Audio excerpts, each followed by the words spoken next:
Bonjour à tous, c'est l'heure de revue de presse. Dans l'ordre du jour aujourd'hui, on regarde trois nouvelles différentes. Premièrement, on va regarder sur l'actualité de Syrie et l'évacuation d'Alep. Notre seconde nouvelle est sur l'écologie. On va jeter un coup d'œil à la pollution de l'air.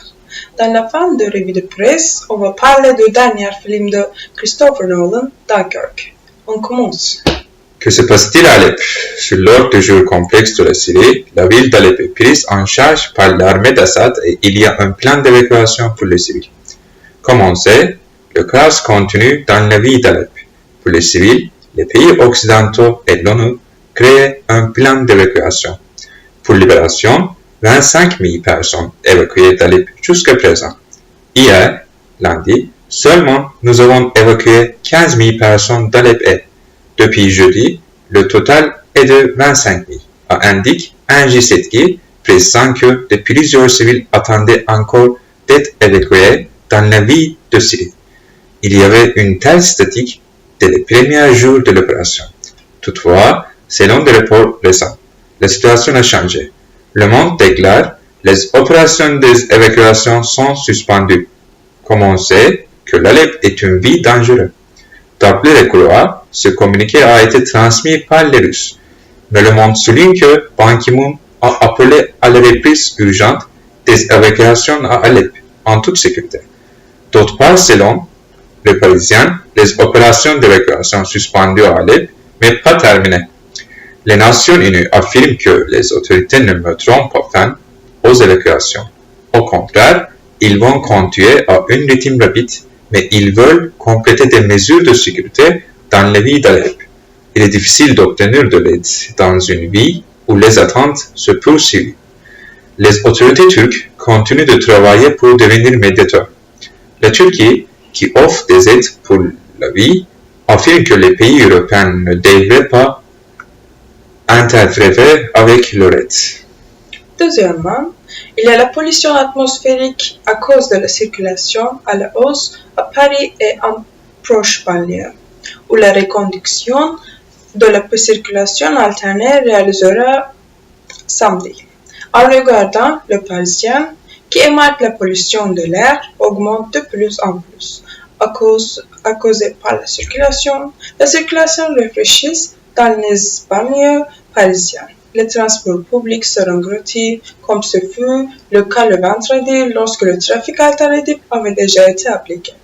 Nous voyons un cadre de Le Monde qui affirme l'explication d'Air Paris, l'organisme de surveillance de la qualité de l'air, prévoit un nouveau dépassement du seuil d'information du public pour cette journée, où seuls les plaqués en Paris pourront circuler.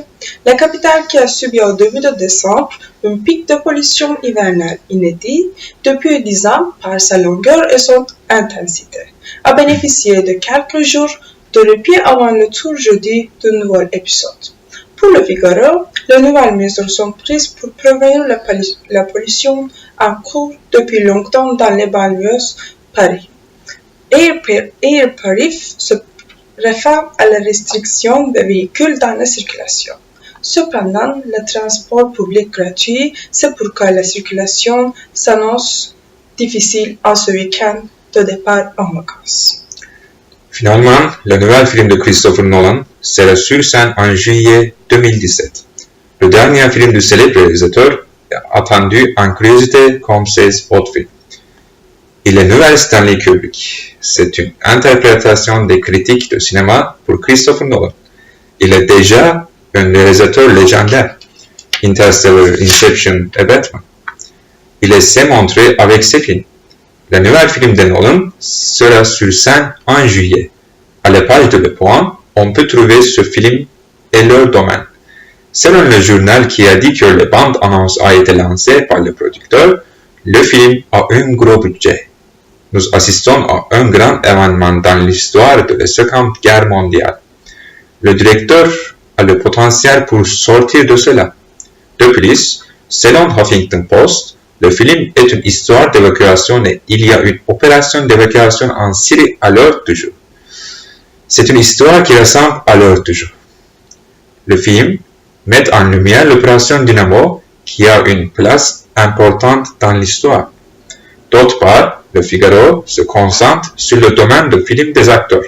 Le film qui réunira à l'écran Tom Hardy et l'acteur shakespearien Kenneth Branagh contenra l'une des batailles importantes de la Seconde Guerre mondiale, l'opération Dynamo. On attend avec impatience.